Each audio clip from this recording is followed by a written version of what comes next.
Saint-Esprit, nous t'attendons, Saint-Esprit.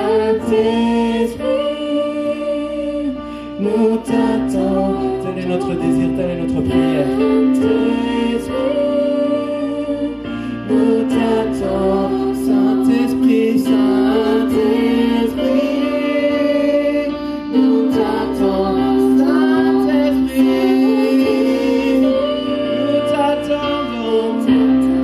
Saint-Esprit, Saint-Esprit, nous t'attendons. Saint-Esprit, Saint-Esprit, nous t'attendons.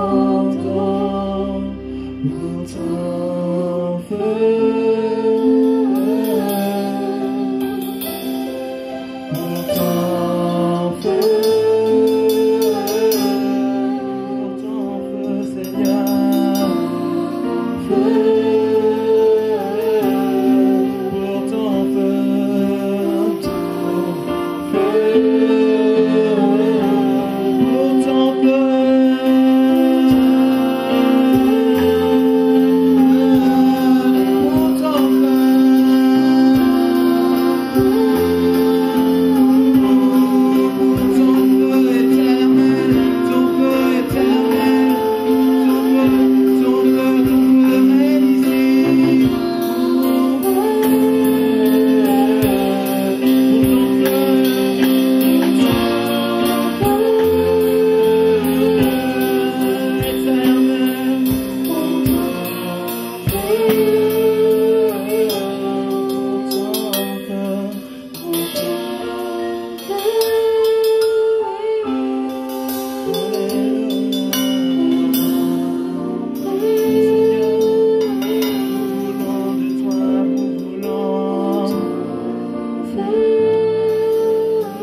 Siwezi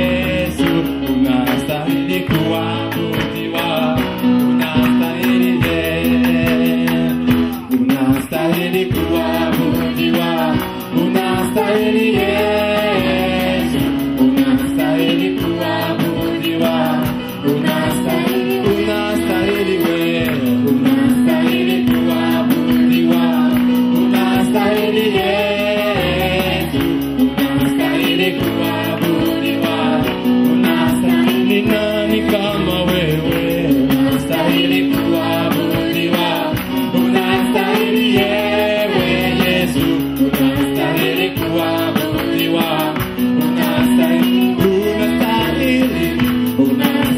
kuabudiwa, unastahili yewe Yesu, unastahili kuabudiwa, unastahili wewe, unastahili kuabudiwa, unastahili yewe Yesu, unastahili kuabudiwa, unastahili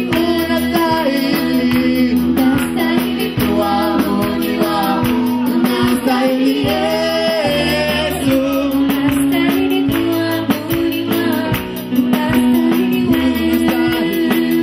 unastahili kuabudiwa, unastahili Yesu, unastahili kuabudiwa, unastahili Zambe nanga nalikolo kombonayo ikuma zambe nanga nalikolo kombonayo ikumama zambe nanga nalikolo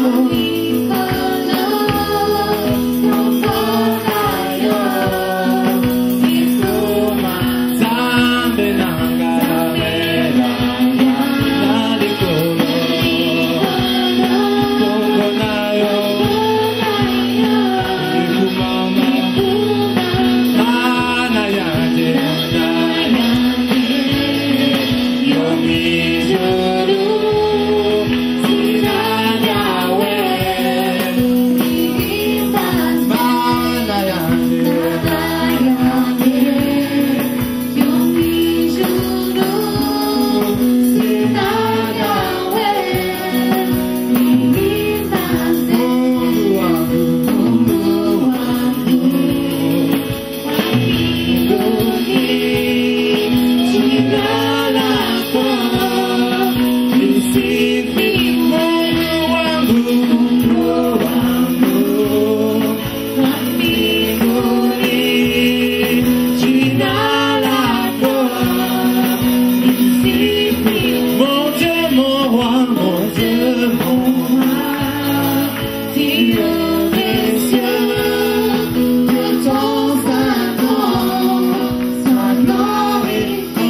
to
Alala, walala. Ok. Alala, oh Jésus. Alala, oh Jésus. Alala, oh Jésus. Alala, oh Jésus. Alala, oh Jésus. Alala, oh Jésus. Alala, oh Jésus. Alala, oh Jésus. Alala, oh Jésus. Alala, oh Jésus. Alala, oh Jésus. Alala, oh Jésus. Alala, oh Jésus. Alala, oh Jésus. Hosanna, Hosanna, Hosanna, Hosanna. Hallelujah. Hosanna. Hallelujah. Hosanna. Hosanna. Hosanna. Hallelujah. Hosanna. Hallelujah. Hosanna. Hallelujah. Hallelujah. Hallelujah. Il est dans cette en écoutant ce chant, tu peux sentir qu'aujourd'hui, tu vas sortir ici avec la victoire de Dieu.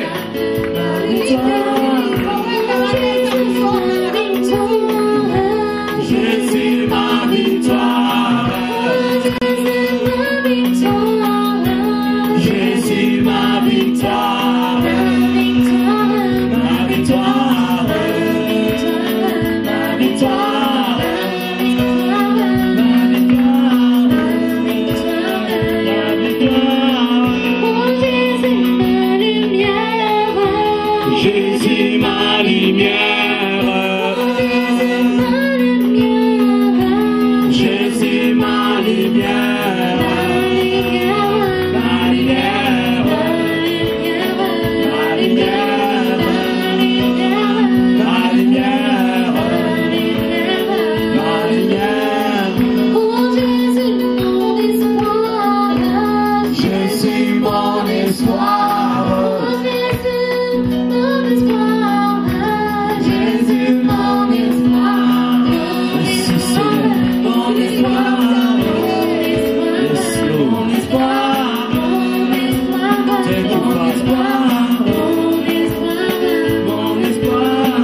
vous dire, mes bien-aimés, nshobora kubabwira bene data ces derniers jours, iyi minsi ya nyuma là où l'ennemi invisible il est en train de travailler, aho umwanzi utagaragara arimo gukora, si tu ne te lèves pas, nudahaguruka, alléluia, Amen. si tu ne te lèves pas nudahaguruka de chercher ton Dieu, gushaka imana cet yawe, ennemi invisible que tu ne vois pas, uriya mwanzi utagaragara il wowe risque de utabona t'emporter. ashobora kuguhitana. Alléluia, Amen, alléluia, amen, alléluia, amen, alléluia. amen. Parce que nous ne combattons pas avec des esprits visibles, mes bien-aimés. Ntabwo turwana n'imyuka iboneka bene data, Ce sont des esprits invisibles ni imyuka itagaragara qui travaillent dans les vents, bikorera mu qui muyaga, travaillent dans les sous-sols. mu munsi kuzimu. Alléluia. Amen. Si nous ne sommes pas, mes bien-aimés, réfugiés dans les ailes de Dieu, nitudahungira munsi y'amababa y'uwiteka nous risquons d'être emportés. dushobora guhitanwa nabyo. Alléluia. Amen, Alléluia. amen. Ça va, ma sœur? Que Dieu vous bénisse. Imana iguha umugisha, Que Dieu vous bénisse, vraiment. Imana iguha umugisha. Alléluia. Ce qu'on a veillé avec, hein, Abo twashoboye kubana mu masengesho parce que le Seigneur nous a bénis par sa parole. kuko Imana yaduhaye umugisha mu ijambo ryayo. Ils m'ont dit, pasteur, si c'est possible, est-ce que vous voulez bien nous enseigner ces paroles ça dimanche? Barambwiye ati se pastor, niba rwose bitakugoye iryo jambo twakongera tukarigigaho ku cyumweru. Alléluia. Amen, Alléluia. amen. Mais aujourd'hui, Ariko uyu munsi ça fait même une semaine, hashize icyumweru je sentais qu'il y avait une autre parole. numvaga ko hari irindi jambo, Même hier, ndetse n'ejo j'ai pensé beaucoup. naratekereje Mais j'ai cyane, senti que je ne dois pas prêcher cette parole qu'on a eue, moi, et dans les jours de la veillée. ariko numva ko tutari buvugane kuri ririya jambo ryo mu makesha. Il faut prêcher une autre parole. Hari irindi jambo Parce que- turi buvuganeho, Cette parole, hein, kuko iryo jambo il y a déjà que le Seigneur veut faire du bien. hari abantu Imana ishaka kugirira neza. Alléluia. Alléluia. Il y a des gens que le Seigneur veut montrer sa main puissante. Hari abantu biciye muri iryo jambo Imana ishaka kwereka ikiganza cyayo gikomeye. La parole de la veillée, Ijambo ryo mu masengesho yo gukesha j'ai été convaincu que je le prêcherai dimanche prochain. numvise ko tuzariganiraho ku cyumweru gitaha. Alléluia. Amen, Alléluia. amen. Je sais qu'il y aura beaucoup de gens qui viendront pour cette parole. Ndumva ko hari Qui ne abantu sont pas benshi batari hano uyu munsi, Quel- icyo gihe bazaba bahari kubw'iryo Que le jambo. Seigneur va amener ici pour cette Imana parole. izabazana kubw'iryo jambo. Alléluia. Amen, Alléluia. amen. Mais la parole d'aujourd'hui, Ariko ijambo rya none c'est pour les gens qui sont ici encore. ni irya mwebwe muri hano uyu munsi, Alléluia. Parce que le Saint-Esprit et moi, kuko umwuka wera hamwe nanjye nous sommes convaincus. turemeranya ko Alléluia. Que cette parole est pour vous. iri jambo ari iryanyu. Des chroniques, vite. Tujye mu ngoma za kabiri, Alléluia. Des chroniques, ingoma za kabiri,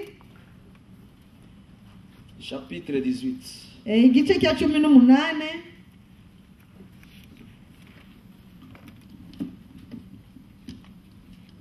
Verset 1. umurongo wa mbere. Alléluia.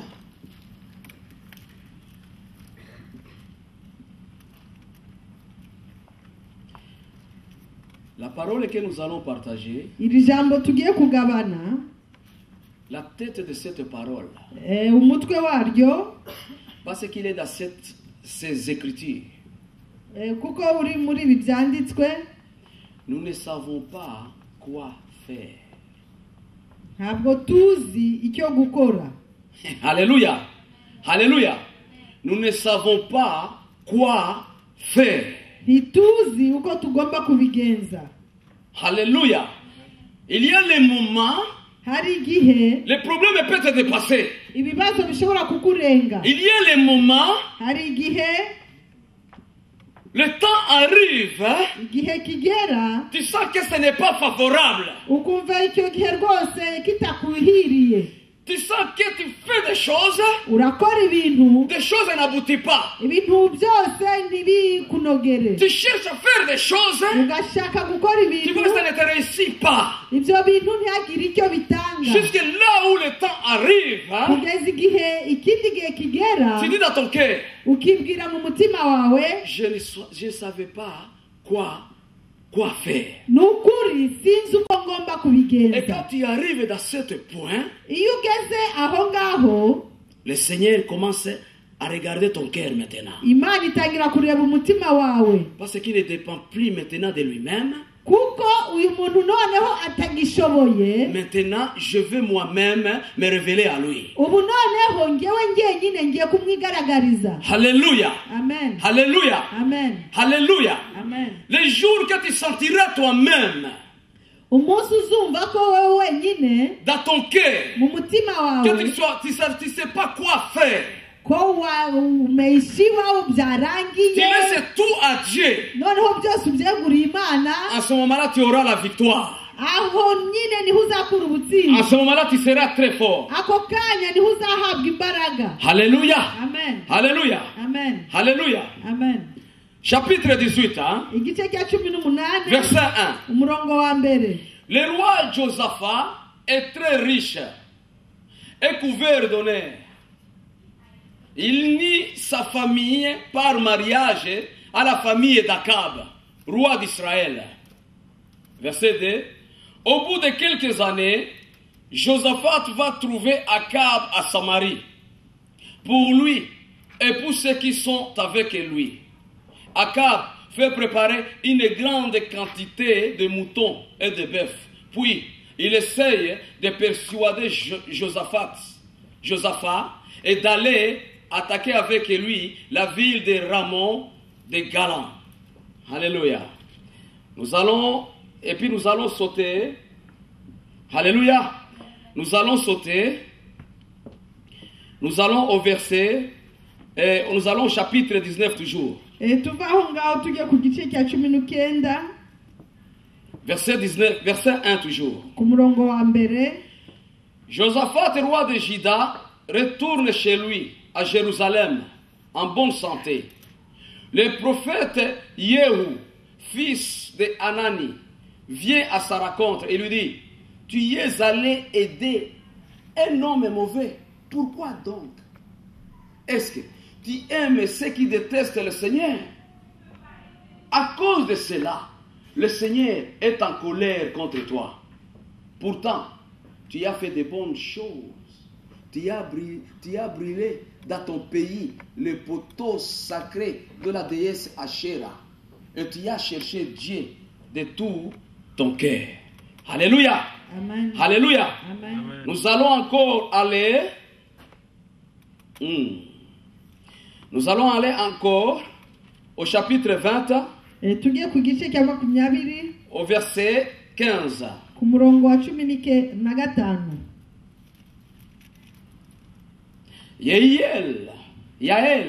Yaziel dit: vous habitants de Liège. Alléluia. Alléluia. Jérusalem, je le mets à Liège. Parce que je vois il y a des tourments dans le cœur des enfants de Dieu. ndashyira yerusalemu ikahinduka liyeje kuko ndabona harimo imirwano mu mitima y'abana b'imana Et tous les autres Judéens, et surtout toi, roi Josaphat, écoutez bien. Voici ce que le Seigneur dit: n'ayez pas peur, ne soyez pas effrayés devant cette immense armée. Le résultat du combat ne dépend pas de vous, mais de moi, votre Dieu. Alléluia. amen Acclamons notre Dieu. dukomere imana yacu amashyi Alléluia. amen Alléluia. amen Mais bien aimé, bakundwa qui est Josaphat?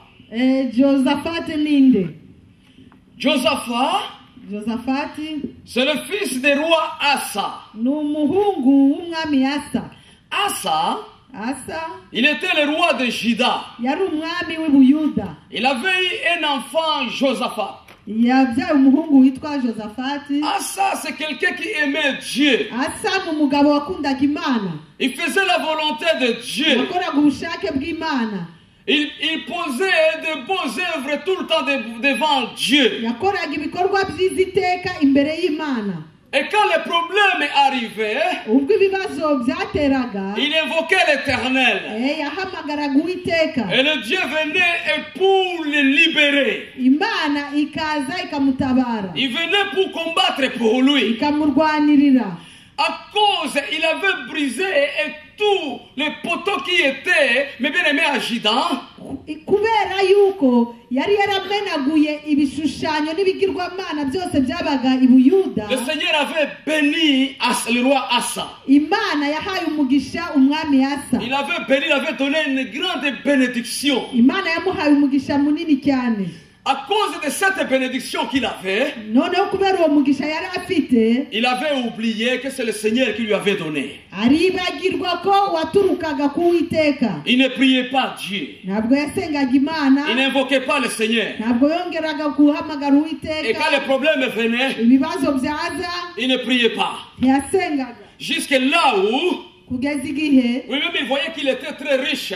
wenyine yabonye ko ari umutunzi kabuhariwe. Il commençait à dépendre avec de l'argent qu'il avait. noneho akishingikiriza ku mutungo we. Il ne priait pas Dieu. ntiyasengaga Imana. Vous savez, les chrétiens d'aujourd'hui, murabizi abakristo bubu, quand le Seigneur le bénit tout petit peu, iyi Imana imuhaye umugisha mukeya cyane, pour avoir la force encore de retourner devant le temple de Dieu, de continuer à l'invoquer, kugira ngo azongera ahaguruke agaruke mu nzu y'Imana. ça c'est très très difficile. ibyo birakomeye cyane. Alléluia. Amen. Alléluia. Amen. Roi Asa, umwami Asa, il dépendait de la richesse qu'il avait. we yari yishingikirije ku butunzi yari afite. Il avait oublié que c'est l'Éternel qui lui avait donné cela. yari yaribagiwe ko Imana ariyo yabumuhaye. Alléluia. Amen. Alléluia. Amen. Tu sais, quand le Seigneur te bénit, urabizi Imana iguhaye umugisha, tu oublies aller devant lui ukibagirwa kujya imbere ye, et pour s'humilier devant lui. kugira ngo wicishe bugufi imbere ye. À ce moment-là, ce que tu fais, icyo gihe icyo uba ukoze, les portes des ennemis commencent à s'ouvrir. imiryango y'abanzi bawe ibikingutse. Ça ne sera pas loin. ntabwo Ça bizatinda, sera tes amis qui sont à côté de toi. kandi bizaturuka mu nshuti zawe ziri hafi La yawe. Bible nous dit ceci. Bibiliya iratubwira iti, Et pendant qu'il dépendait de sa richesse, ubwo we yari yishingikirije ku butunzi bwe, le roi d'Israël s'est élevé contre lui. umwami wa Isiraheli aramuhagurukira. Il a commencé à se préparer pour aller attaquer mes bien-aimés Juda. noneho ateranya ingabo ze aritegura kujya gutera Ubuyuda. Asa, au lieu d'invoquer Dieu, Asa aho kugira ngo atabaze Uwiteka, il regardait la richesse qu'il avait. akirebera umutungo we. Il disait ça, je vais payer et pour que ces gens-là ne puissent pas entrer ici à Juda. ati nzakoresha uyu mutungo wanjye nzishyura bariya bantu ntibazinjira i Buyuda. Ce que Asa a fait, ibyo Asa yakoze, il a contacté l'ennemi de Dieu, we yatabaje umwanzi w'Imana, le roi de Syrie. umwami w'i Siriya. Il a dit, écoute bien, monsieur le roi, aramubwira ati, umva neza mwami, tu sais que mon père et ton père, uribuka neza ko data na so ils s'entraidaient entre eux. bafatanyaga hagati yabo. Mais moi aussi aujourd'hui, nange uyu munsi je vais t'envoyer la richesse que j'ai ici. ndashaka kukohereza ku mutungo mfite hano. Et cette richesse que je vais t'envoyer, uyu mutungo ndi bukohereze, je veux que tu puisses arrêter l'armée d'Israël. ndashaka ko ukoresha uhagarika ingabo za Ne Isiraheli puisse pas entrer en Juda ntizinjire mu Buyuda et pour venir m'attaquer. kugira ngo bantere. La Bible nous dit ceci. Bibiliya iratubwira iti, Le roi Asa a fait la même chose. umwami Asa nawe yari yarabigenjeje Non, non, gutyo. il a fait cela. arabikora, Il a donné cette richesse. atanga umutungo we, Il a donné ce roi. ahohereza uwo mwami. Son nom, il s'appelle Ben Hadad. uwo Si vous ne mwami connaissez pas. yitwa Ben Hadad, Le roi de Syrie. umwami w'i Il Siriya. a pris ses pognons. afata ayo mafaranga, Il a pris son armée. afata ingabo ze, Elle va attaquer ces gens d'Israël et couper qu'ils ne puissent pas entrer en Juda. ati nimugende mutere ziriya ngabo za Isiraheli mubabuze kwinjira mu Buyuda. Le Dieu des armées voyait toutes ces choses-là. ariko Uwiteka umugaba w'ingabo yabonaga ibyo byose. Alléluia. Alléluia. Cette armée, izo ngabo ils sont venus. ziraza Ils ont arrêté l'attaque des Israéliens pour entrer en Juda. zihagarika ingabo z'abayisiraheli zashakaga kwinjira i buyuda. Alléluia. Amen. Alléluia. Amen. Ne fais pas avec ta propre force. ntukirwanirire n'imbaraga zawe. Alléluia. Amen. Tu dois savoir qu'il y a celui qui est au-dessus de toutes choses. ugomba kumenya ko hari uri hejuru y'ibintu byose. Celui qui t'a racheté. uriya wagucunguye C'est celui qui peut accomplir toutes choses. uwo niwe ushobora kugukorera ibintu Si tu te byose. confies à lui. wowe numwishingikirizaho. Mais le roi Asa, ariko umwami à asa cause des choses qu'il avait, kubera ibintu yari il ne afite s'est pas confié à l'éternel. ntabwo yihaye imana Il s'est confié à l'homme. ahubwo yagiye kwishingikiriza ku mwana Celui qui a la w'umuntu chair comme lui. ufite inyama n'amaraso Il nkawe. croyait qu'il va arrêter toutes choses là. yibwiraga ko ari buhagarikira ibintu byose aho. Après avoir fait cela, amaze gukora ibyo l'Éternel a parlé dans la bouche de son prophète Yehu. imana ikoresha akanwa k'umuhanuzi wayo yehu. Il a dit ça, toi, roi Asa, ati wowe mwami asa tu oublies très vite. wibagiwe vuba Avant que l'Éternel puisse te bénir, mbere y'uko imana iguha umugisha tu avais fait appel à lui. wari Il wamutabaje avait combattu pour toi. arakurwanirira Il avait chassé les Égyptiens. yirukana Il avait abanyegiputa chassé les Éthiopiens. yirukana Une abanyetiyopiya. armée immense que les gens n'arrivaient pas même pas à compter. ingabo nyinshi cyane zitashoboraga kubarwa Mais l'Éternel avait combattu pour toi. ariko imana Il les yarakurwaniriye avait chassés. irazirukana Et loin de toi. kure yawe. Mais aujourd'hui, ariko uyu munsi au lieu de te confier à ton Dieu, aho kugira ngo ugende wishingikirize ku mana tu es yawe parti à se confier à l'homme. wagiye gutabaza umwana w'umuntu. Mais aujourd'hui, ariko uyu munsi à partir d'aujourd'hui, uhereye none tes ennemis vont t'attaquer. abanzi bawe bazagutera. Alléluia. Amen. Alléluia. Quel ennemi qui a attaqué le roi Asa? umwanzi ni uwuhe mwanzi wateye umwami asa? L'ennemi des maladies. umwanzi witwa uburwayi. Il était malade. ararwara. Ses pieds amaguru ye devenaient, mes bien-aimés, partout des blessures. Des blessures. Et qui étaient là. Il ne savait pas comment il peut se soigner. yararwaye ibisebe bidakira. Alléluia. Amaguru ye. Alléluia. Amen.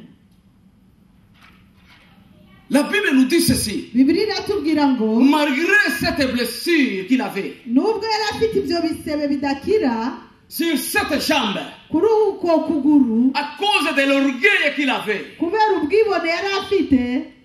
Alléluia, Amen. il n'a pas évoqué l'Éternel. ntabwo yatabaje uwiteka.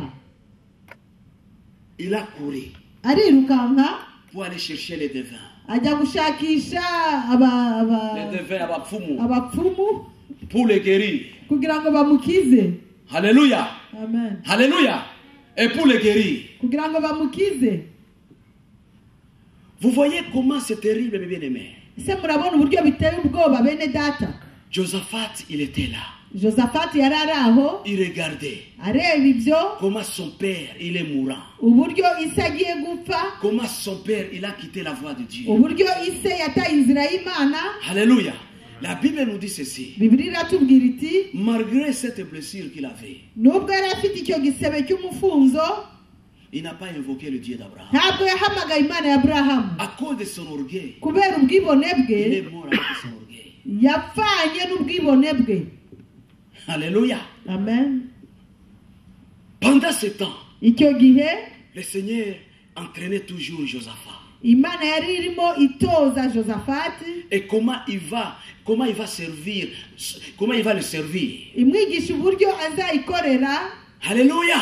Alléluia. Amen. La Bible nous dit ceci. bibiliya iratubwira Asa, iti après avoir de mourir, asa amaze gutabaruka Josaphat, il est devenu le roi de Juda. josafati aba umwami w'ubuyuda. C'était pour vous faire comprendre, mes bien-aimés. nashakaga ko mwumva bene data. Alléluia. Amen. Alléluia.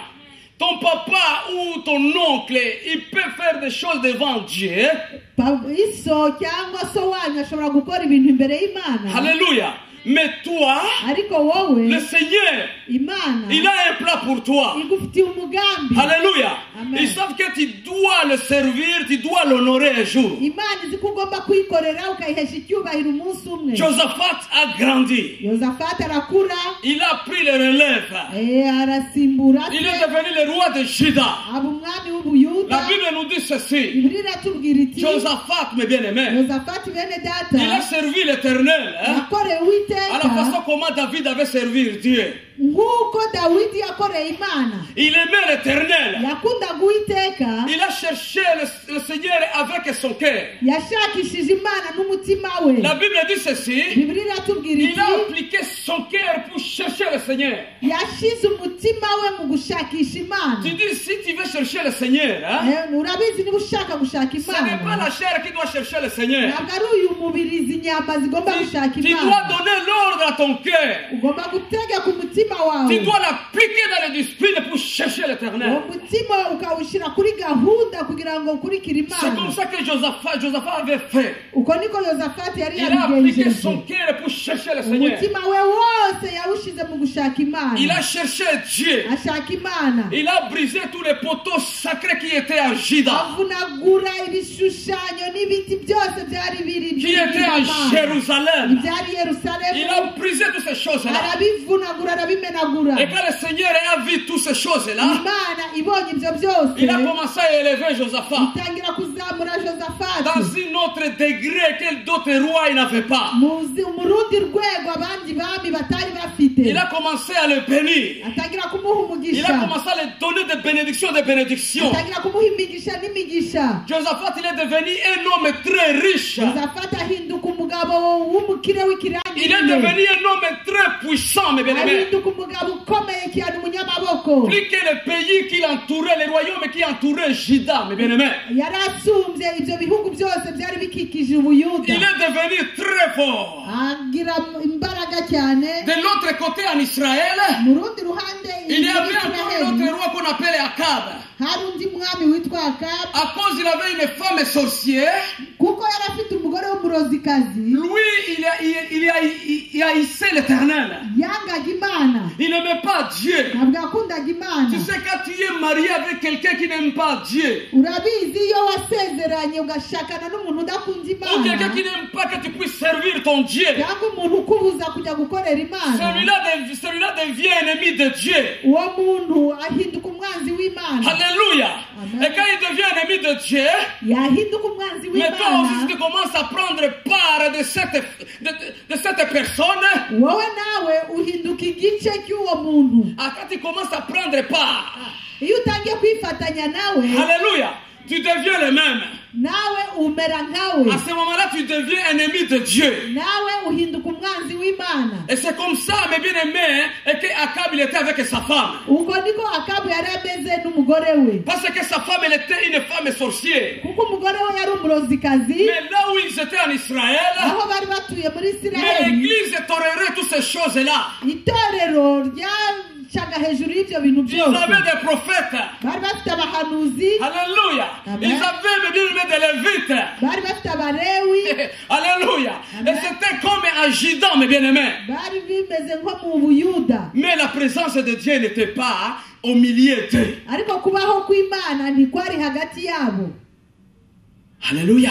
Amen. Mais à Juda, ariko mu buyuda, le Dieu d'Abraham, Imana ya Aburahamu il était là. yari ihari. Alléluia. Amen. Le Dieu d'Abraham, il était là. Imana ya Aburahamu yari ihari. La Bible nous dit ceci. Bibiliya iratubwira iti Josaphat, Yozafati parce qu'il aimait Dieu, kuko yakundaga Imana, parce qu'il aimait l'Éternel, kuko yakundaga mais Uwiteka, bien aimé, bakundwa, parce qu'il servait Dieu avec tout son cœur. kuko yakoreraga Imana n'umutima we C'est comme wose. ça que la Bible nous dit. uko niko Bibiliya C'est comme ça itubwira, que la Bible nous parle. uko niko Bibiliya ivuga. Il aimait son Dieu. yakundaga Imana Il ye, lui donnait tout ce qu'il avait. yayihaga ibyo atunze byose. Alléluia.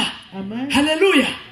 Un jour, umunsi umwe Akab, il Akabu avait un problème. agira ikibazo. Il disait, si je n'attaque pas Ramon de Galan, aravuga ati nintatera Ramoni i Galadi, ces gens-là, bari abantu ils vont venir m'attaquer. bazantera Et puis m'enlever sur le trône. kandi bampirike bankure ku bwami. Alléluia. Alléluia. amen. Ce qui s'est passé, Uko byagenze, Josaphat, Yosafati le roi de Dieu, wasizwe n'Imana, qui aimait Dieu, wakundaga à Imana cause de son amour. kubera urukundo Il ne rwe. savait pas qu'Akab, il est anti-Dieu. Ntabwo yari azi ko Akabu ari umwanzi w'Imana, Mais il aimait l'Éternel. ariko we yakundaga Imana Parce qu'il avait l'amour au-dedans de lui. kuko yari afite urukundo muri we. Mais Josaphat, Ariko il a Josafati accepté de faire le mariage avec le roi d'Israël. yemera gusezerana n'uriya mwami wa Isiraheli. Ils ont fait une union terrible, mes bien-aimés. Ni ukuri baranywana, twabivuga dutyo. Il avait dit ceci. Aravuga ati, Écoute bien, roi d'Israël, Akab. umva neza mwami wa Isiraheli À Akabu, partir d'aujourd'hui, uhereye nous none sommes unis par le mariage. tubaye umwe kubwo gusezerana. Mon peuple sera ton peuple. Ubwoko bwanjye buzaba ubwoko Mes bwawe, militaires seront tes militaires. ingabo zanjye zizaba ingabo zawe. Je veux venir. Nzaza. Alléluia. Amen. Alléluia. Amen. Alléluia. Amen. Alléluia. Amen. Alléluia. Amen. Ne vous en faites pas. Mwitinya.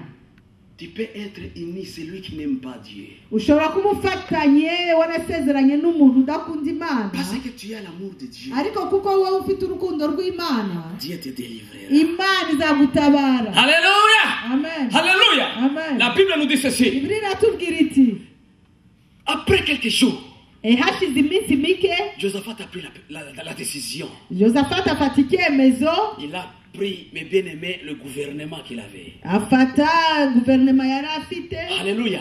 Il a dit, nous allons entrer en Israël pour aller rendre visite notre frère Akab. Ati tugiye muri Isiraheli gusura mwene wacu Akabu, Parce que nous sommes unis par le mariage. Maintenant, nous sommes kuko un. nyine twasezeranye nawe, turi umwe hamwe nawe. La Bible nous dit ceci. Bibiliya iratubwira iti, Pendant qu'ils entraient en Israël, ubwo barimo binjira muri Isiraheli, Akab, Akabu il les a reçus avec des honneurs. abakirana icyubahiro, Alléluia. Il a commencé à sacrifier les moutons, atangira rwose gutamba ibitambo by'intama, des animaux qui étaient là. amatungo yari ari aho. Il a dit, roi Josaphat, Avuga ati, mwami Yozafati, avec ce que tu es venu avec. hamwe n'abo Et mwazanye, cette fête, c'est pour vous. uyu munsi mukuru ibi birori ni ibyanyu. C'est comme ça, Antichrist, comment il peut travailler. Uko niko Antikriste nawe ashobora gukora, Il te montre toujours un visage meilleur. akwereka nyine mu maso heza, Alléluia. Amen. Alléluia. Il te montre toujours avec des dents. akwereka amenyo, Il peut te donner même tout ce qu'il a. ashobora no kuguha ibye Il te byose, montre même des choses. akakwereka ndetse n'ibintu. Mais toi, tu crois que ces choses-là vraiment sont dans la volonté de Dieu. Wowe ukibwira ko ibyo byose biri mu bushake bw'Imana, Oh, ce n'est pas dans la volonté de Dieu. nyamara ntabwo biri mu bushake bw'Imana. Alléluia. Amen. Alléluia. Amen. La Bible nous dit ceci. Bibiliya iratubwira iti, En ce moment même, icyo gihe ils ont mangé la nourriture. bararya ayo mafunguro, Ils ont bu du vin ou d'autres choses. De boissons. baranywa amadivayi n'ibindi, Après avoir rassasié, bamaze rwose kwijuta. Akab a élevé sa voix. Akabu azamura ijwi Il a rye, dit, Josaphat, avuga ati, parce que nous Yozafati, sommes un maintenant. noneho kuko tubaye umwe, Est-ce que tu veux bien venir avec moi à Ramon pour aller attaquer la ville des Galants? ese wanyemerera ukazana nange tukajyana hariya i Ramoni kujya gutera Abagalati? Ce n'est pas possible. On va y aller. Ati nta kibazo, Tout est tuzajyana, possible. byose birashoboka, Parce que nous sommes unis maintenant. kuko ubu ngubu noneho tumaze kuba Nous umwe, sommes un. turi Mon umwe, peuple est ton peuple. ubwoko bwanjye n'ubwawe, Alléluia. Nous allons entrer, nous tous aller attaquer là-bas. twese tujyane tujye gutera hariya Mais hantu. Josaphat, Ariko parce Josafati qu'il craignait Dieu, kuko yatinyaga il savait Imana, avant de faire quelque chose, yari azi neza ko mbere yo gukora icyo ari cyo il va cyose consulter les prophètes. agomba kubaza abahanuzi. Il a dit le roi d'Israël, Abwira umwami wa Isiraheli, est-ce qu'on peut consulter Dieu? ese dushobora kubaza imana? Et le roi d'Israël, Umwami wa Isiraheli il avait 400 prophètes. yari afite abahanuzi Et 800. c'est comme ça que la Bible nous dit. Niko Bibiliya itubwira. Dans ces 400 prophètes, Muri hein, abo bahanuzi 800 ce sont eux qui allaient le dire s'il peut aller attaquer Ramon ou pas. ni umwe muri bo yazaga kumubwira niba ashobora kujya gutera Ramoni cyangwa oya. Parce que Akab, mes bien-aimés, n'aimait pas Dieu. Kuko Akabu atakundaga Imana, Le Seigneur sur son trône, Imana ku ntebe le yayo, Dieu tout-puissant, Imana ikomeye cyane, avec son gouvernement, hamwe na guverinoma ye, il préparait un esprit de mensonge qui doit entrer dans la bouche de ses prophètes. yateguraga umwuka w'ibinyoma ukamanuka hejuru ya bariya bahanuzi be, Et pour que Akab soit péri, mes bien-aimés, dans cet combat. kugira ngo Akabu azagende arimbukire muri iyo mirwano apfireyo. Alléluia, Amen, Alléluia, amen, Alléluia. amen. Dans le trône de Dieu, Ku ntebe y'Imana des esprits, ils étaient là. imyuka yari ihari. Lui-même, le Seigneur dit, Imana ikavuga qui peut aller mettre l'esprit de mensonge dans ses prophètes? ati ni uwuhe mwuka ushobora kugenda ukajya gushyira ibinyoma muri bariya bahanuzi Pour que cet homme soit péri. kugira ngo uriya mugabo arimbuke? Qui? Ninde? La Bible nous dit ceci. Bibiliya iratubwira iti Dans quelques secondes, mu masegonda make l'esprit est venu. umwuka uraza, Il a dit, moi je sais comment je peux faire. ati njyewe nzi neza uko ndi bubigenze. Le Seigneur a posé la question à cet esprit. Imana ibaza uwo mwuka, Comment tu vas le faire? urabigenza ute? Je vais sortir d'ici Ndasohoka hano et puis je vais entrer dans les bouches de ces prophètes ndinjira mu kanwa k'abahanuzi be, et puis ils vont commencer à prophétiser des mensonges. batangire guhanura ibinyoma. Et puis Akab, Hanyuma Akabu il va tomber dans les champs de bataille. aragwa ku rugamba. Alléluia. Amen, Alléluia. amen. La Bible nous dit ceci. Bibiliya iratubwira iti Josaphat Yozafati et Akab, na Akabu là où ils étaient aho dans la place. bari mu mwanya, Ils étaient assis dans la place, dans la cour. Ah. Alléluia. bari kuri place nyine hagati mu À mujyi. Samarie, oui. Alléluia. Alléluia. Oui, Ils étaient dans cette place. bari bari aho hagati mu Et murwa, dans cette place, aho hagati mu murwa Akab, il avait son trône. Akabu yari ahafite intebe ye Et Josaphat, il avait son trône aussi. na Josafati nawe ahafite intebe ye Ils étaient y'ubwami. habillés avec l'habit du roi. Bari Alléluia. bambaye nyine imyambaro y'ubwami, Ils étaient assis. bari bicaye. Devant, c'était la porte pour entrer donc, c'était la porte les gens qui venaient et qui peuvent entrer en Samarie. Imbere yabo hari umuryango abantu bagomba gucamo kugira ngo binjire i Samariya cyangwa basohoke. Dans cette cour, Aho ngaho bari ces bicaye, 400 prophètes, abo bahanuzi 800 ils faisaient des défilés bari barimo bagendagenda, en prophétisant. barimo bahanura, Ils commençaient à prophétiser. batangira guhanura. Fais attention avec la prophétie. Ujye witondera cyane ubuhanuzi. Il y a des moments des gens peuvent prophétiser des mensonges. Je dirais que c'est des vraies prophéties ou c'est des mensonges. Hari igihe abahanuzi bashobora guhanura ibinyoma ukibwira ko ari ukuri kandi ari ibinyoma, Parce qu'il y a des esprits kuko hari imyuka et qui peuvent sonder ton esprit aussi. ishobora kureba mu mutima Il wawe peut parler des choses ikavuga ibintu que tu es en train de vivre. ibintu wowe urimo kubamo, Et toi, tu ne sais pas, tu crois que c'est l'esprit de Dieu. nawe ukavuga uti ni umwuka Ou w'Imana, c'est l'esprit des ténèbres nyamara ari imyuka qui a y'ikuzimu déjà sondé. yamaze kureba mu mutima Il wawe parle de ces choses-là ikavuga ibirimo, et les choses, ça ne se réalise pas. ibintu bakubwiye ntibibe Parce que ce n'est pas Dieu qui a dit. kuko atari Imana yabavugiyemo. Alléluia. Amen. Parce que c'est les sorciers qui parlaient. Kuko ni abarozi barimo bavuga, Parce qu'il connaît ton esprit. kuko bamaze kurondora Mais umutima quand wawe. Dieu parle, Ariko iyo Imana ivuze un homme se lève, umuntu agahaguruka il parle de la part de Dieu. akavuga aturutse ku La Mana, prophétie doit se réaliser. ubuhanuzi bwe bugomba gusohora. La Bible nous dit ceci. Bibiliya iratubwira Au iti milieu de ces 400 prophètes, hagati y'abo bahanuzi il y 800 avait un homme qu'on appelle Sédéchias. harimo umugabo witwa Sedekiyasi. Alléluia. Amen. Il était lui aussi un prophète de mensonges. Nawe yari umuhanuzi w'ibinyoma, Et pour épater le roi, kugira ngo mbese agaragare cyane imbere il a fait y'umwami des cornes de fer. akora amahembe mu byuma, Il a commencé à mettre les cornes ici. ashyira ayo mahembe ku mutwe we, Il a commencé à faire le défilé. atangira kugendagenda imbere Il y a y'umwami. des gens qui aiment prophétiser avec des petites choses. Hein.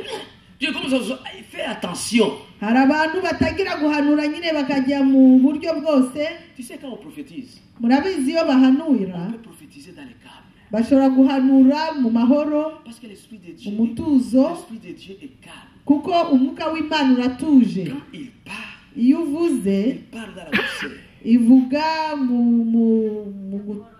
Il yoroheje, commence à prophétiser pour toi. agatangira kuguhanurira. Ça fait des exercices. Il y a des gens qui sautent. Il y a Nta des gens qui font des myitozo, choses. nta kwigaragambya Et cyane. pour t'épater, pour que tu sais, et ça c'est un prophète, ça. Kugira ngo nyine bakwereke bakwemeze neza ko ari abahanuzi. Et cet homme, c'était qui a ça? Sedekiyasi uwo nguwo Avec ses cornes. n'ayo mahembe Il avait y'icyuma. épaté le roi d'Israël. Akab. Ni ukuri hari icyo yakoze ku mutima w'umwami Akabu. Regardez comment il marchait. Murebe uburyo yagendaga Avec les cornes. n'ayo Et ces mahembe. cornes, c'était quand même des cornes de Satan. Ayo mahembe ameze nk'aya Satani. Je prophétise. Ati ndimo ndahanura Roi d'Israël. mwami wa Isiraheli. Entrez à Ramon. Injirira Ramoni. Entrez à Ramon. Injirira Ramoni. Dieu va te donner la victoire. Imana izaguha ubutsinzi. Tu vas les détruire. Urahasenya. Il sautait. Agasimbuka. Il sautait. Agasimbuka. Il sautait. Agasimbuka. Josaphat. Yozafati Il regardait ce que ces prophètes faisaient. akitegereza ibyo uwo muhanuzi ari gukora. Il a dit au roi d'Israël, Abwira umwami wa Isiraheli. est-ce qu'il n'y a pas un autre prophète ici? Ati ese hano iwawe nta wundi muhanuzi uhari? Alléluia. Amen. Alléluia. Amen. Est-ce qu'il n'y a pas un autre prophète? Ese nta wundi muhanuzi uhari? Oui. Ati yego. Il y a un prophète Hari umuhanuzi que je n'aime pas. ariko simukunda. Il ne prophétise jamais de bonnes choses sur moi. Nta na rimwe ajya avuga ibintu byiza kuri njyewe. Alléluia. Alléluia. Amen. Il y a un moment quand nous parlons des choses que les gens quittent le péché, ils croient que nous sommes d'entrée, donc de mettre quelque chose dans leur cœur. Rimwe na rimwe hari igihe tuvuga ibintu kugira ngo abantu bave mu byaha bakagira ngo turimo turatsindagira ibintu mu mitima yabo. À ce moment-là, il dit, s'il te plaît, tu prêches cela. Avuga ati uyu mupasiteri nawe ahora avuga ariya magambo, Il prêche les démons. akavuga ku badayimoni. Puisque je hais les démons, Kuko mbanga, c'est ça qui te fait mal. icyo nicyo kikubabaje. C'est ce démon qui te fait mal tous les jours. Abo badayimoni nibo bakubabaza buri munsi. Tu dois les haïr. Nawe ugomba kubanga Parce qu'ils n'ont jamais aimé le Christ. kuko ntibigeze bakunda Kristo. Alléluia. Amen.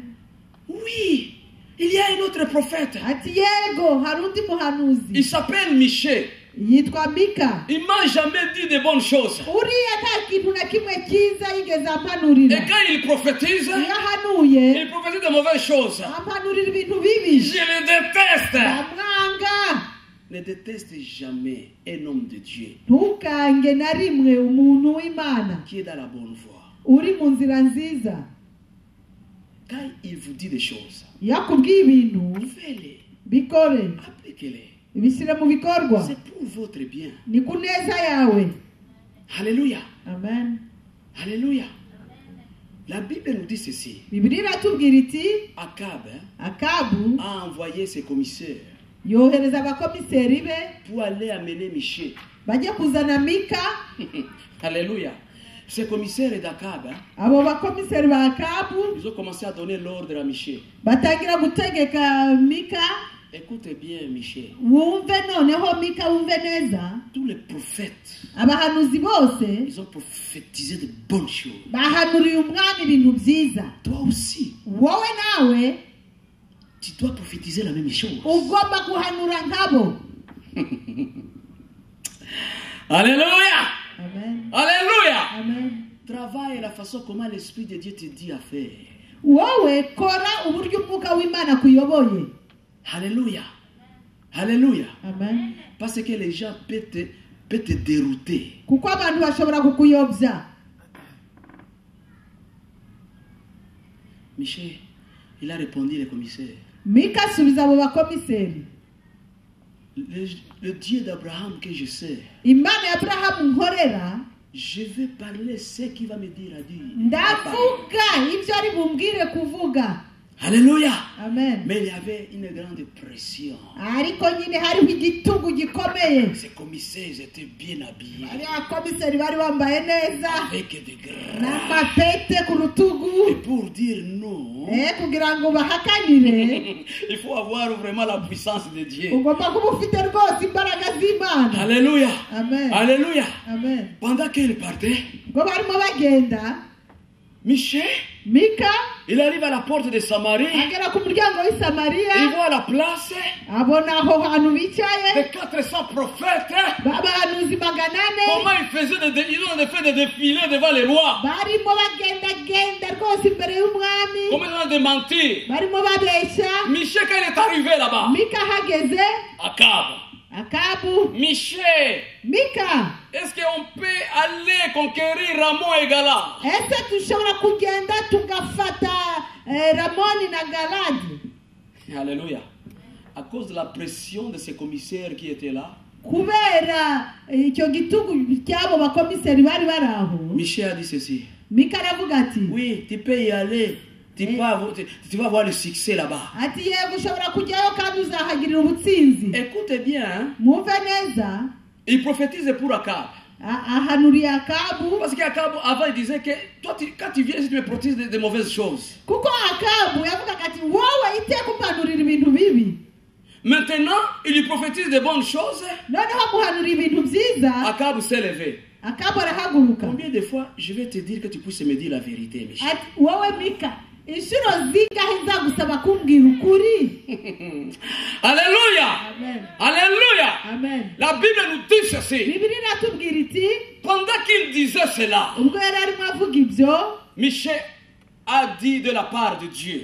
Mika avuga mu izina ry'Uwiteka. Écoutez bien, roi Akab. Umva neza mwami Akabu, J'étais dans la vision. narindi mu iyerekwa J'ai vu le trône de Dieu. mbona intebe y'Imana, J'ai vu l'esprit de mensonge mbona umwuka se w'ibinyoma présenter devant Dieu uza imbere y'Imana en disant envoyez-moi, uvuga uti nyohereza envoyez-moi. nyohereza, Je vais entrer dans la bouche de ces prophètes. ndinjira mu kanwa k'abahanuzi be Ils vont prophétiser les mensonges. barahanura ibinyoma. Et puis Akab, il va aller mourir dans le champ de guerre. hanyuma Akabu arajya kugwa ku rugamba. Alléluia. Amen. Alléluia. Amen. Pendant qu'il disait ces choses-là, ubwo yari arimo avuga ibyo le prophète Sédéchias, umuhanuzi Sedekiyasi, le faux prophète là, umuhanuzi w'ibinyoma avec ses cornes, na ya mahembe il a frappé Michel ici, mes bien-aimés. akubita urushi Mika bene data. Comment l'Esprit de Dieu est sorti sur moi et venu sur toi pour ati te parler? ni gute umwuka w'Imana yavuye muri njye akaza kuri wowe kukubwira?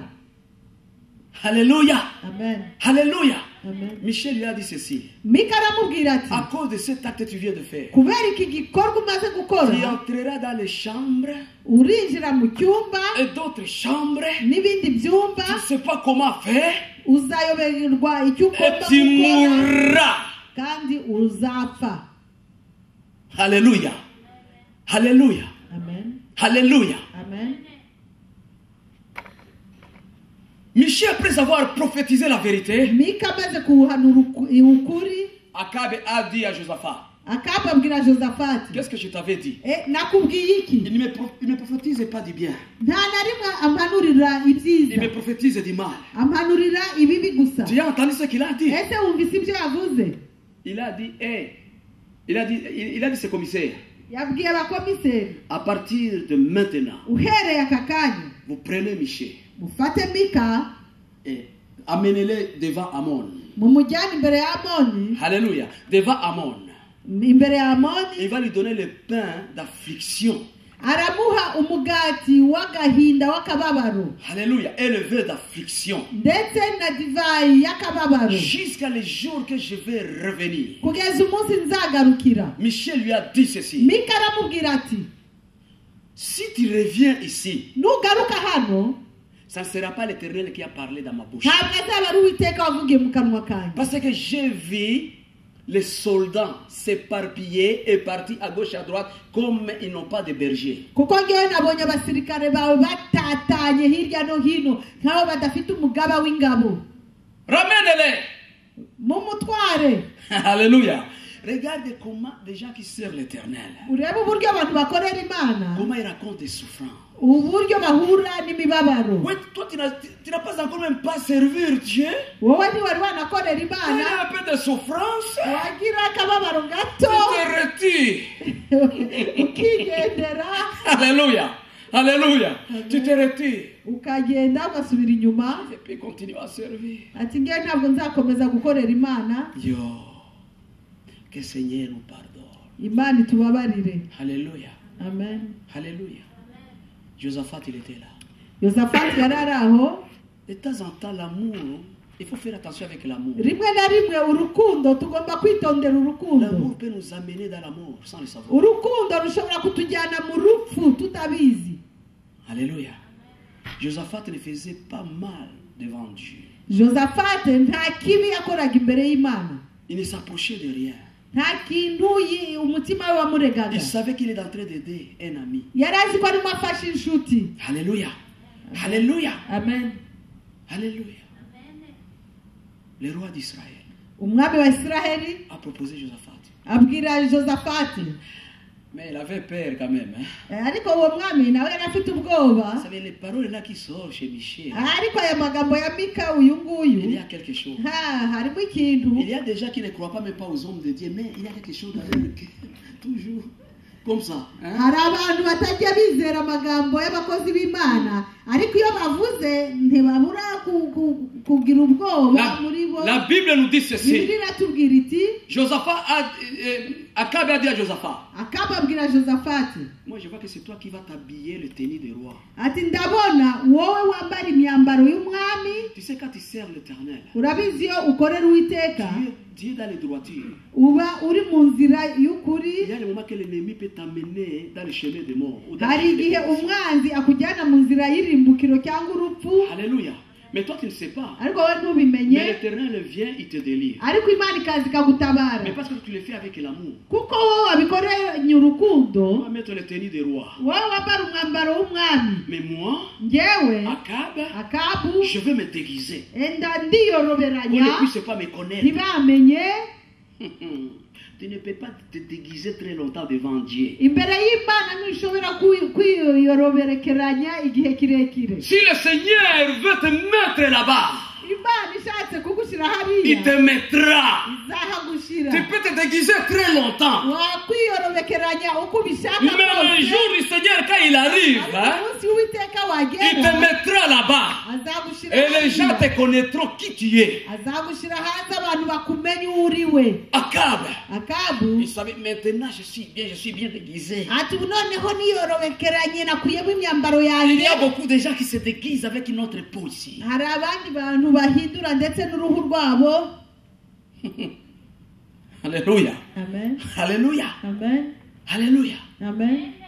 Akabe a dit cette fois-ci, Akabu aravuga ati noneho je vois que personne qui va me voir. nta muntu uri bumenye. Je ne peux pas périr là-bas comme Michel. Sinshaka gupfira hariya nk'uko Mika yabivuze. Ils vont tuer l'autre qui est bien. Barica uriya wambaye nk'umwami. Alléluia. Amen. Le roi de Dieu, Uriya wasizwe il n'Imana est protégé. ararinzwe. Alléluia. Amen. Je vais te dire une chose. Ndashaka kukubwira ikintu Tes kimwe. ennemis peuvent s'élever Abanzi bashaka pour que tu kuguhagurukira ne puisses pas accomplir la volonté de Dieu. kugira ngo udasohoza ubushake Ou pour que tu bw'Imana ne sois pas prospère dans votre vie. cyangwa kugira ngo udatera imbere mu Mais le buzima Seigneur, bwawe. hein, Ariko il a Imana toujours intérieurement. ifite ijambo rya nyuma Parce que tu lui appartiens. kuko uri uwe. La Bible nous dit ceci. Bibiliya iratubwira Ils iti sont partis dans le champ de bataille. bajya ku rugamba. En arrivant là-bas, Bagezeyo le roi, mes bien-aimés d'Israël, umwami wa Isiraheli, Alléluia, non, pas roi d'Israël, roi de Ramon, Alléluia, de umwami Gala. w'i Ramoni, Alléluia. Il a dit à ses militaires, abwira abasirikare be, écoutez bien, munyumve neza, celui que je cherche, hein, uwo nshaka ce n'est pas ces gens-là, ntabwo ari aba bantu, mais je cherche Akabe seul seulement. ndashaka Akabu wenyine gusa. Ne tue pas personne. Ntihagire undi muntu Moi, j'aimerais mwica, que vous puissiez tuer seulement Akabe. munyicire Akabu gusa Et que vous le prenez, que vous l'amenez. kandi mumufate mumunzanire. C'est comme ça que Dieu fonctionne. Uko niko Imana ikora. Alléluia. Amen. Alléluia. Amen. Alléluia. Amen. Alléluia. Amen. Vous qui suivez l'Éternel, mwebwe mukurikira uwiteka avec le cœur sincère, n'umutima w'ukuri, le Seigneur vous protège. Tous les jours. imana izabarinda iteka. Alléluia. Amen. Il peut parler à l'ennemi. ashobora kubwira umwanzi Il donne l'ordre à l'ennemi. akamuha itegeko. Il y a une personne que je cherche. hari umuntu nshaka, Mais ce n'est pas ceux qui sont avec. ntabwo ari abantu bari kumwe Mais nawe, cette personne, ariko uwo muntu c'est celui que je veux. uwo niwe nshaka. Il peut se déguiser. ashobora kwihinduranya Il akiyorobekeranya peut avoir une autre image. akagira iyindi shusho, Mais l'Éternel le voit. ariko imana iramubona. Alléluia. Amen. Ils sont entrés dans les champs de bataille. binjira ku La rugamba. Bible dit ceci. bibiri iratubwira Les iti, combats étaient terribles. imirwano yari ikomeye cyane. Alléluia.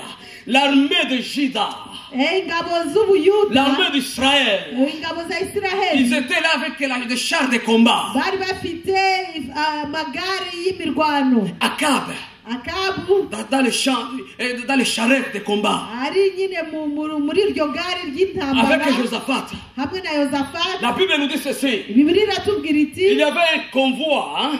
hari nyine konvoi, Hallelujah. amagare ashoreranye Alléluia. Et qui se focalisait seulement dans les charrettes du roi. yakurikiraga gusa ririya gare ry'umwami. Ils ont vu un roi qui était bien habillé. babona umwami wambaye neza cyane, Mais c'était Josaphat. ariko yari Ils ont yozafati. dit on va y aller pour aller voir. baravuga ati reka tubegere turebe, Peut-être c'est Akab. ahari ni akabu. En arrivant de l'autre côté, bageze hirya iyo, je ne sais pas comment Dieu les a donné l'œil pour regarder. sinzi uburyo imana yabahaye ijisho ryo kubona, Ils ont vu que ce n'était pas Akab. babona ko atari akabu. Alléluia. Amen. Ils ont dit qu'est-ce que nous allons faire maintenant? baravuga ati tubigenze dute noneho. Alléluia. Amen. Il y avait un militaire. hari umusirikare Il a pris une flèche. afata umwambi. C'est comme ça que Dieu utilise des choses. niyo mpamvu imana ikoresha Et ibyo cet bintu. militaire, hein, uwo musirikare il a lâché les flèches au hasard. arasa umwambi gutyo, Les flèches s'est dirigées. umwambi uragenda Il cherchait Akab là où il s'est caché, il s'est déguisé. Et ushakisha akabu aho yihishe yiyorobekeranyije. quand il a vu Akab, uwo mwambi ubonye et quand il a akabu, vu Josaphat, ubonye il a dit non, yozafati, toi tu appartiens à Dieu. uwo mwambi uravuga ati oya wowe uri Toi tu uw'imana, n'haïsses pas l'éternel. iyo utanga imana, Toi tu es ami de Dieu. wowe ntiwanga imana, uri inshuti y'imana. Phew! Sur Akab. ugwa kuri akabu. Alléluia. Amen. Alléluia. Amen. Alléluia. Tu peux te cacher, ushobora kwihisha, mais tu ne te cacheras pas très longtemps. ntabwo uzihisha igihe kirekire, Alléluia. Amen. Parce que le Seigneur, kuko imana, il est celui qui sonde les cœurs et qui sonde les reins. imana nirondora imitima ndetse n'impyiko zacu. Ce que tu parles la nuit, ibyo uvuga nijoro, Alléluia, le Seigneur l'écoute. imana yo irabyumva. Alléluia. Alléluia. Amen. Alléluia.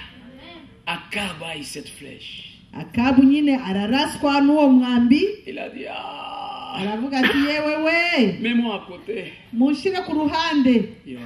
Alléluia. Amen. C'est que l'Éternel avait dit, icyo uwiteka yari yavuze, tu mourras par les flèches. uzicwa n'umwambi, Les chiens imbwa viendront pour lécher. zizaza kurigata amaraso yawe. Alléluia. Amen. Alléluia. Qu'est-ce que je peux vous dire par là? ese niki nshaka kubabwira? Je suis en train de vous montrer. ndashaka kubereka, Je suis en train de vous montrer. ndimo ndabereka Celui qui haïsse Dieu. uwanga imana Alléluia. Et celui qui aime l'Éternel. n'ukunda imana. Comment celui qui aime Dieu uburyo ukunda imana de tout son cœur, n'umutima we wose, comment il peut aider des gens qui peuvent haïr le Seigneur? ashobora gufasha abantu banga imana, Alléluia. Et comment le Seigneur peut les délivrer? n'uburyo imana yamukiza. Alléluia. Alléluia. Amen. La Bible nous dit ceci. bibiri iratubwira iti, Akab, Josaphat, après avoir vu ces choses-là, yozafati abonye ibyo il a couru ariruka jusqu'à Jérusalem. agera i yerusalemu. En arrivant à Jérusalem, ageze i yerusalemu, l'Éternel l'attendait. uwiteka yaramutegereje, L'Éternel l'attendait. uwiteka yaramutegereje. Alléluia. Alléluia. En arrivant seulement à Jérusalem, ageze i yerusalemu gusa, l'Éternel a parlé dans la bouche de Yéziel. imana ivuga mu kanwa ka usiya. Alléluia. Yéziel Yeziya l'Esprit de Dieu est venu. umwuka muzaho Il a commencé à lui dire, atangira kuvuga ati pourquoi? kubera iki? Ça c'est Dieu qui parlait. Ni Imana yavugaga ibwira Josaphat. Pourquoi? Kubera iki? Tu peux aller aider Ushobora kujya gufasha celui qui déteste l'Éternel. uwanga Uwiteka. Pourquoi Kubera iki? tu peux faire cela? Kuko ushobora gukora ibyo.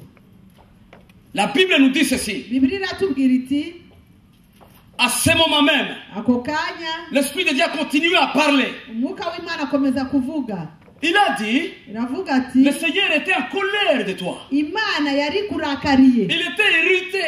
Imana yari gushaririye. Mais quand il a vu Ariko ibonye les œuvres que tu avais faites, imirimo wayikoreye, comment tu avais appliqué ton cœur sur lui, uburyo wayishyizeho umutima wawe wose, comment tu avais brisé des poteaux sacrés, tu avais brisé des poteaux d'Achera. uburyo wavunaguye ibigirwamana n'ibishushanyo byose bya Ashera. C'est pourquoi le Seigneur Niyo mpamvu Imana ne t'a pas voulu te tuer. yanze kukwica. Alléluia.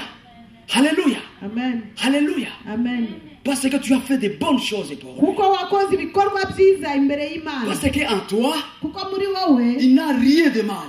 nta kintu kibi kirimo. Il y a des bons seulement. Harimo ibyiza gusa. Alléluia. Le Seigneur t'a épargné. Imana yakwirindiye. La Bible dit ceci. Bibiliya iratubwira iti Après avoir écouté toutes ces paroles, amaze kumva ayo magambo yose il s'est levé. arahaguruka. Il a commencé. Alléluia.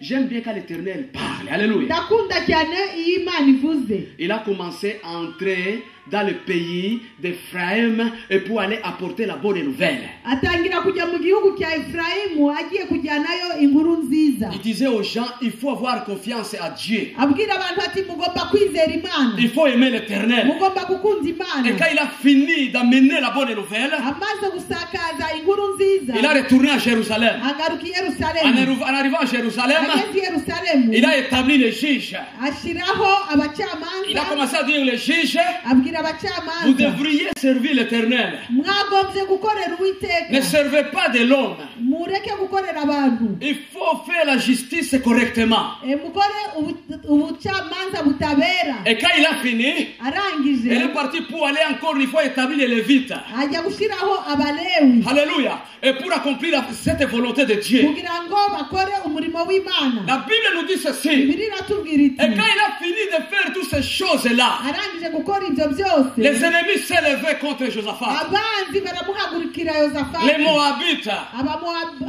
les Ammonites, Abamoni, les Andomites. Abandomite, Vous connaissez les Moabites, hein? murazi Abamoabu, Les Moab, hein? Abamoabu, C'est le fils de Lot.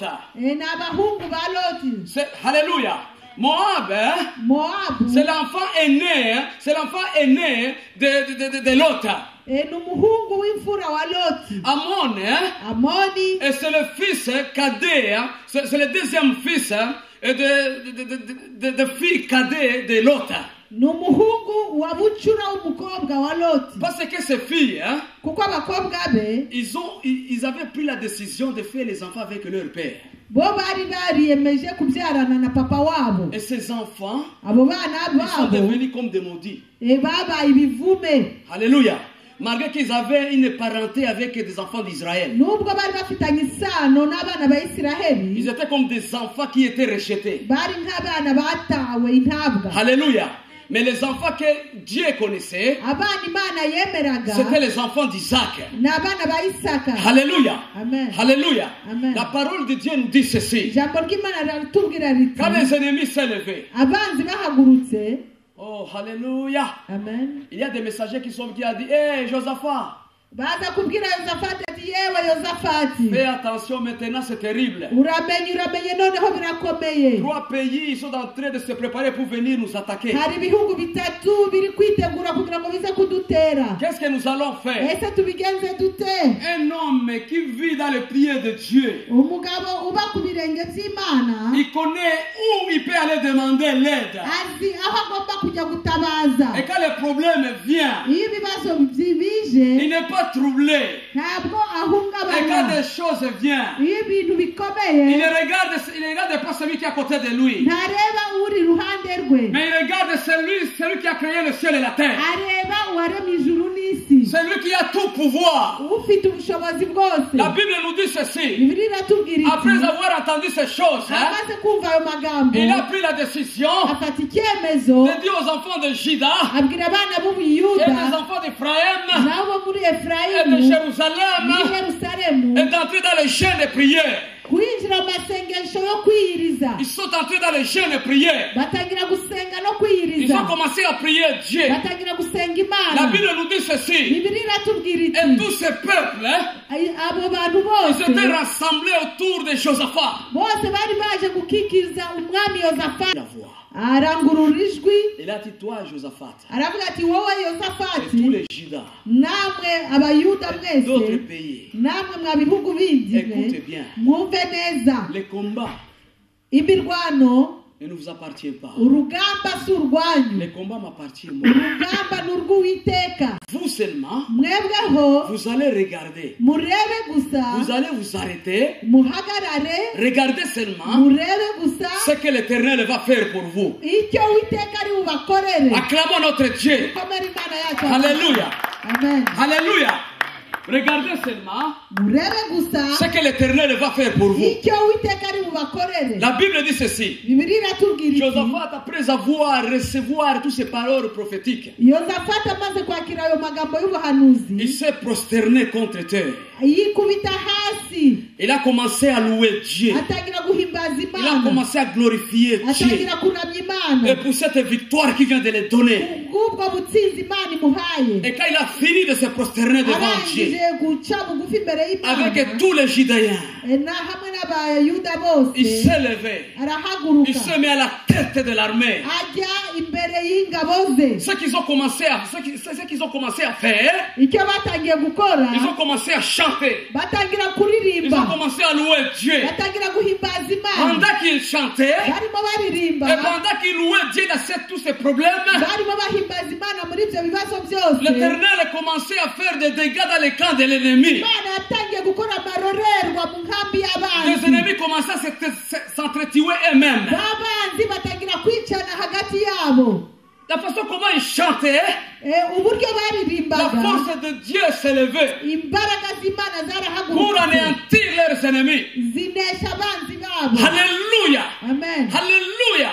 Dans les problèmes, mon frère et ma soeur, mu bibazo mwene data mushiki tu wanjye ne dois pas te lamenter. ntugomba kwitotomba Tu ne dois pas plénicher comme un petit bébé. ntugomba kwiriza k'umwana muto Au lieu de plénicher, aho kurira au lieu de voir ces problèmes, aho kureba ibyo bibazo toi tu feras semblant que tu ne vois pas ces problèmes. wowe irengagiza icyo kibazo Toi tu vas commencer seulement à louer Dieu. nutangira guhimbaza imana yawe gusa C'est lui qui t'a donné le souffle de vie. waguhaye umwuka w'ubuzima Tu vas commencer à l'adorer. ugatangira kumuramya L'Éternel va commencer à faire de grandes choses dans les camps de l'ennemi. imana izatangira gukora ibintu bikomeye mu nkambi Les y'abanzi problèmes bawe vont se résoudre sans le savoir. ibibazo bizakemuka utabizi La Bible nous dit ceci. bibiri iratubwira iti Le matin, mu gitondo ils ont pris le chemin de désert de Tekoa bafata inzira mu butayu bw'itekoha pour aller voir réellement ce que l'Éternel a fait. kugira ngo bajye kwitegereza neza ibyo uwiteka En yabakoreye arrivant là-bas, bahageze ils ont vu tous les ennemis étaient par terre. babona imirambo y'abanzi babo yuzuye hasi Ils ont vu les richesses qui étaient là. babona iminyago ubutunzi La Bible dit babasigiye ceci.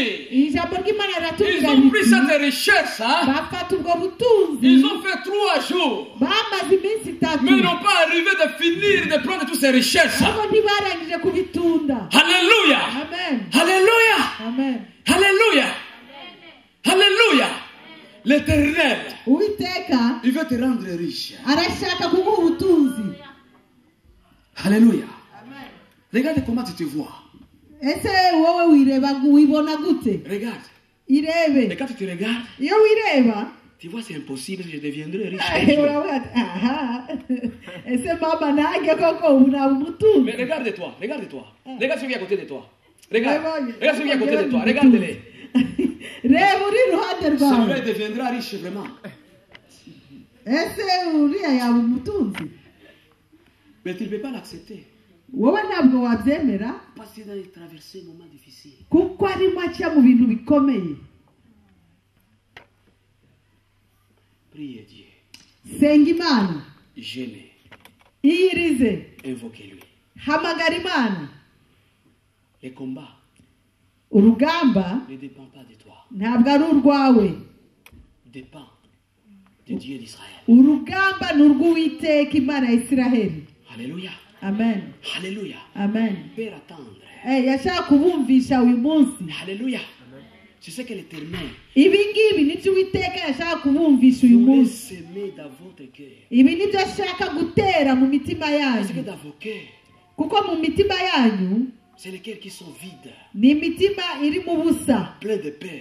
huzuyemo ubwoba. Je ne sais pas quel est le lendemain, comment ça va se faire. Ntabwo uzi ejo uzamera ute ejo hazaza. Avec des voix que tu t'en d'attendre à gauche et à droite. N'ariya majwi menshi cyane uri kumva hirya no Et hino, quand ça vient, ayo majwi yaza ça te détruit. Et akagusenya. quand tu te regardes, Wakwireba, parce que je serai un homme un jour, une femme ese un jour. nkange koko nzavamo umudamu umunsi umwe, J'aurai un enfant ou j'aurai un mari. ese j'aurai une femme. nzabyara koko cyangwa nshinga urugo. Ça ne dépend pas de toi. Ntabwo biguturukaho, Ça dépend de l'Éternel. bizaturuka ku Uwiteka. Alléluia. Amen. Acclamons notre Dieu. Komera Imana yacu amashyi. Vous pouvez vous lever. Alléluia. Muhaguruke. Alléluia. Alléluia. Ouais. Merci, maman. Alléluia. Alléluia. Alléluia. Amen. Après avoir écouté cette parole, Tumaze kumvira ijambo. Alléluia. Amen. Alléluia. Amen. Et quand le Seigneur vous donne quelque chose, Iyo Imana ibahaye ikintu, il faut faire aussi la même chose. natwe tugomba kubigenza Il dutyo. faut l'adorer par les offrandes et les dîmes. Tugomba kuyiramya mu maturo n'ibyacumi tuyizanira. Alléluia. Amen. Et puis je veux prier pour vous. Hanyuma ndabasengera. Le Seigneur, Imana il va encore vous donner une force et une puissance de résister tout est mal. irongera ibahe imbaraga n'ububasha bwo guhagarara imbere y'ikibi cyose. Il va vous donner la force Irabaha imbaraga de continuer à regarder lui seul. bwo gukomeza kuyihanga amaso. Il va vous donner la force Irabaha de imbaraga ne pas combattre vous-même. zo kutirwanirira mwenyine. Alléluia. Amen. En écoutant Azaph, Murimo mwumva Azafu, vous allez venir et donner à la maison de l'Éternel. muze duturire Uwiteka, Et Dieu vous bénira. kandi Imana irabaha umugisha. Et je vais prier pour vous. Nange ndaza kubasengera. Alléluia. Et puis nous allons prier en des bénédictions. Uwo ni umugisha. Alléluia. Amen. Nous sommes dans la joie, nous rendons grâce à Dieu. Turanezerewe cyane, turashima Imana. Moi, je suis la monitrice de l'école de dimanche. Njyewe ndi umwarimukazi w'ishuri ryo ku cyumweru Collaboration avec Lauriane. hamwe na Lauriane. Je suis contente de voir Sarah avoir 10 ans aujourd'hui. Ndanezerewe kubona Sara yuzuza imyaka 10 uyu munsi. Est-ce que vous pouvez applaudir pour elle? Ese dushobora gukomera Imana yacu amashyi. Je l'ai vue vraiment grandir dans le Seigneur. Sara namubonye akurira mu Mana. Et que le nom du Seigneur soit loué. Izina ry'Imana rihimbazwe. Je suis vraiment aussi heureuse de voir Ryan. Ndanezerewe cyane kubona Rayane. C'est vraiment un petit apôtre. Uyu ni apotre mutoya. Comme vous le voyez en costume, il aime bien vraiment mettre son costume. Akunda cyane kwambara gutya yambaye ikoti. Et c'est un intercesseur. Kandi uyu ni umwinginzi. Vraiment. Il a eu 4 ans aujourd'hui. Uyu munsi yujuje imyaka 4. Alléluia. Pour vraiment ce qu'il fait, comparé à l'âge qu'il avait, c'est vraiment extraordinaire. Turebye ibyo Rayane akora dukurikije imyaka ye ni igitangaza.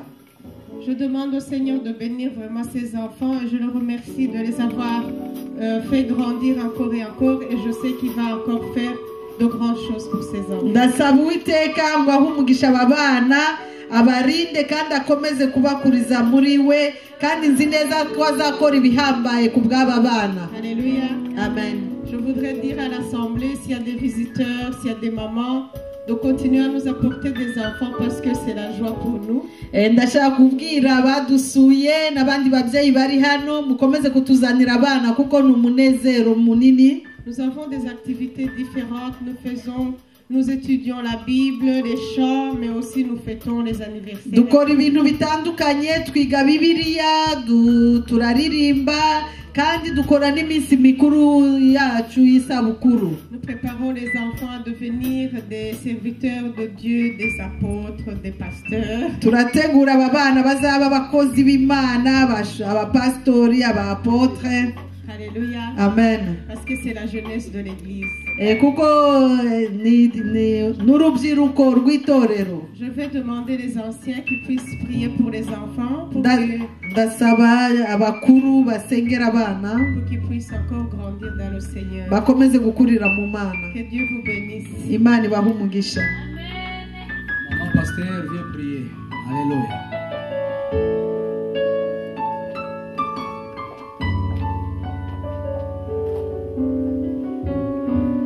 Alléluia.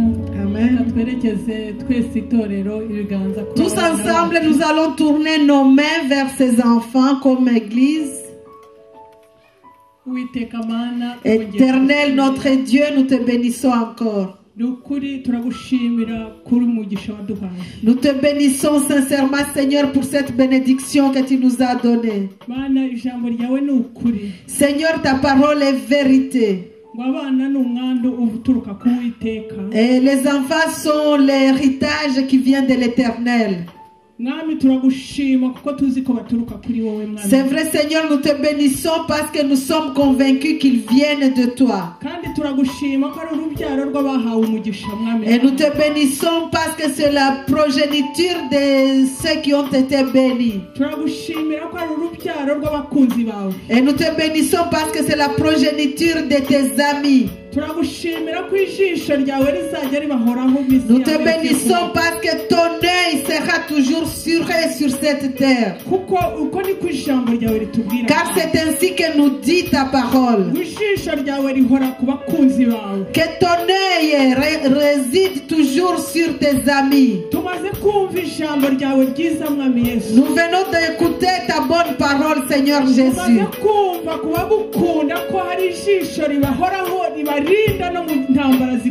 Nous venons d'entendre, Seigneur, que pour ceux qui t'aiment, ton œil veille toujours sur eux et même dans les combats les plus forts. Je prie pour que tu gardes ces enfants durant leur jeunesse. Parce qu'ils sont la progéniture, Seignor, de ceux qui t'aiment. Ce sont aussi tes amis, Seigneur. Ils t'aiment aussi, Jésus.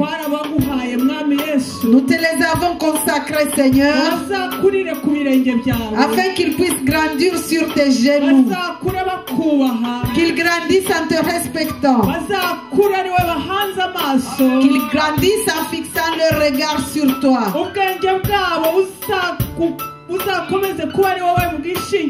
Que leur intelligence, Seigneur, soit fondée sur toi. Parce que c'est en toi qu'il y a leur protection. Je te bénis, Père Saint. Sois béni, Seigneur. Garde ces enfants ainsi que leur famille. Et que ça soit vraiment des enfants modèles, exemplaires. Et de leur temps. Qu'ils portent beaucoup de fruits. Des fruits d'espérance. Afin que tous ceux qui les verront puissent aussi être bénis à travers eux. Je te les confie encore une fois, Seigneur. Je les remets entre tes mains. Garde-les, Jésus. Garde-les de tout mauvais esprit. Tous les mauvais esprits invisibles.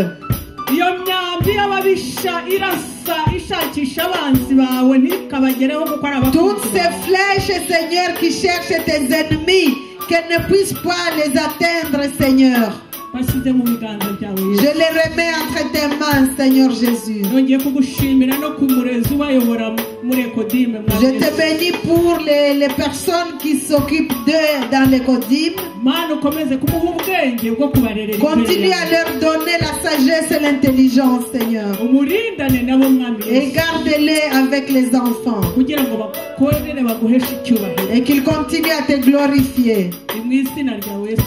Dans ton Saint-Nom, Jésus, nous avons prié. Amen. Amen. Nous avons partagé un petit gâteau, donc on a fait la fête entre nous les enfants.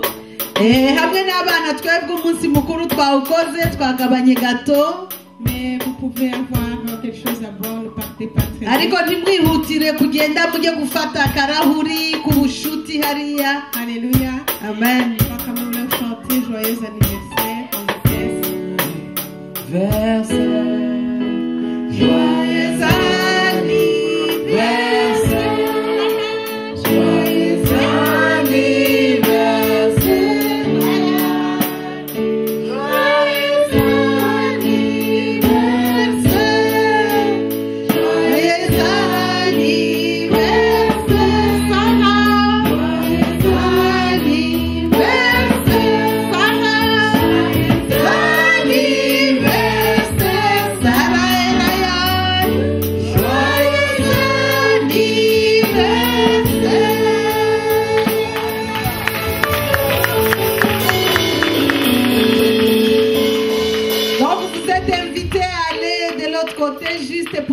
d'amitié que les enfants vous offrent.